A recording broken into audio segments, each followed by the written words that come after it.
இன்னைக்கு நம்ம ரிவ்யூலேயே வந்து மகாநதியில் ஒரு விஷயத்த சொல்லாம விட்டோம். என்ன அப்படின்னா வந்து இப்போ எங்கள் பாட்டியோட மனசுல ஏதோ ஒரு வலி இருக்குது. அவங்க வந்து ஏதோ ஒரு கவலையில் இருக்காங்கங்கிறது புரியுது. ஆனால் அதை முதல்ல இப்போ சரி பண்ணணும் அப்படிங்கிற மாதிரி விஜய் பேசுகிறாரு. அவங்களுக்கு இருக்க அந்த கவலையே நீ தான் பாஸ், நீ தான். நீங்கள் என்ன பண்ணீங்க?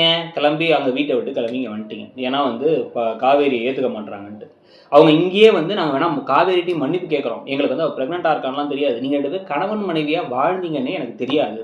இப்போ தெரிஞ்சிருச்சு. இதுக்கப்புறம் நான் வந்து அப்படி பேச மாட்டேன் அப்படின்னு சொல்லும்பொழுது சரி ஓகேன்னு கூட கிளம்பி போயிருக்கணும். வயசானவங்கள அப்படியே சித்தி கூட விடுறான்னு விட்டுட்டீங்க. சித்தப்பா சித்தியெல்லாம் ஏதோ ரொம்ப நல்லவங்க மாதிரி அவங்க கூட விட்டு வந்துட்டீங்க.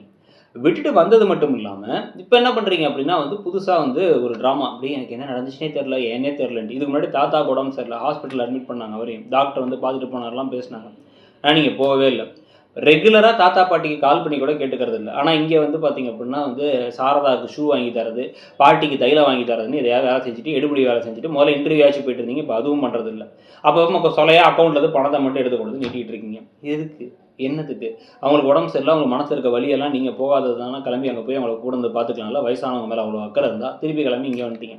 கூடவே இருப்பேன் கவலைப்படாதீங்க அப்படிங்கிறது நைட் ஆனால் தூங்குறது இங்கே கிளம்பி வரதுங்கிறதுலாம் வந்து என்ன மாதிரி கதைங்கிறதே நமக்கு புரியல. இதுக்கு நடுவில் காவேரி அதை விட இருக்காங்க. இன்றைக்கி வசனம்லாம் வந்து பார்த்திங்கன்னா ஒரு மாதிரி ஒட்டாத வசனங்களாக இருக்குது. டாக்டருங்களுக்கு என்னங்க தெரியும் நமக்கு தெரியாதா அப்படிங்கிற மாதிரி பேசுகிறாங்க. உள்ளார வந்தோடனே வந்து பார்த்திங்கன்னா அது டக்குன்னு நீங்கள் வேற போயிட்டீங்க நான் எப்படி தூங்காமல் இருப்பேன் தூங்குவேன் நான் அப்படின்னு அந்த பக்கம் பேசிகிட்டு இருக்காங்க.